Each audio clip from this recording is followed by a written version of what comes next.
دودھ پیتے موسیٰ علیہ السلام نہیں ڈوبے، حالانکہ وہ اپنی کمزوری کی انتہا پر تھے، اور فرعون غرق ہو گیا حالانکہ وہ اپنی طاقت کی انتہا پر تھا۔ اپنے معاملے کو خالق کے سپرد کر دو، اصل طاقت اور قوت کی مالک ذات صرف اللہ کی ہے۔ اپنی مشکلوں سے کہہ دو میرا اللہ بہت بڑا ہے۔ اللہ جب کسی کی مدد کرنے پر آتا ہے تو لامعلوم سے ایسے اسباب پیدا کر دیتا ہے کہ نہ ہونا بھی ہونا ہو جایا کرتا ہے۔ اگر لوگوں کی مدد کرنا تمہاری ترجیح ہے تو یاد رکھو اللہ پاک تمہیں کبھی بے یار و مددگار نہیں چھوڑے گا۔ اللہ کو وہ لوگ بہت پیارے ہیں جو سخت مشکل میں صرف اور صرف اللہ سے مدد مانگتے ہیں۔ آپ صلی اللہ علیہ وآلہ وسلم نے فرمایا، جب تک بندہ اپنے بھائی کی مدد میں لگا رہتا ہے تب تک اللہ تعالیٰ اس کی مدد کرتا رہتا ہے۔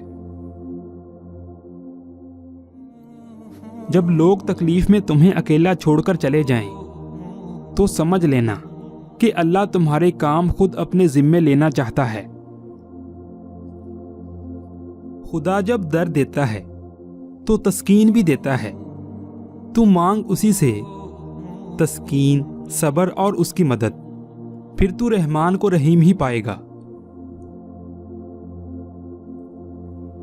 ہمیں پتہ بھی نہیں ہوتا ہمارا رب کس کس مقام پر ہمیں گرنے سے پہلے تھام لیتا ہے۔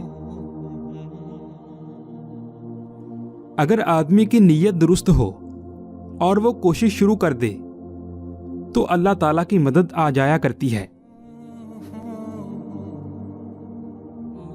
ارشاد باری تعالیٰ ہے، اگر اللہ تعالیٰ تمہاری مدد پر ہو تو کوئی طاقت تم پر غالب آنے والی نہیں، اور اگر وہ تمہیں چھوڑ دے تو اس کے بعد کون ہے جو تمہاری مدد کر سکتا ہے؟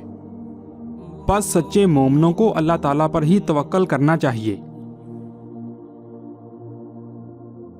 جہاں بندے کے صبر کی حد ختم ہونے لگتی ہے بس وہیں پر پروردگار کن فرما دیا کرتے ہیں، اور ناممکن پھر ممکن ہو جایا کرتا ہے۔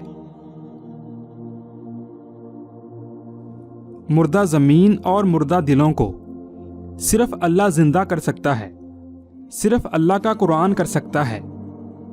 تو بجائے اپنے مردہ دل کا ڈپریشن لینے کے، کیوں نہ اللہ سے کہہ دیا جائے کہ آپ مدد کریں، مجھ سے تو نہیں ہو رہا، تو کیا وہ نہیں کرے گا مدد؟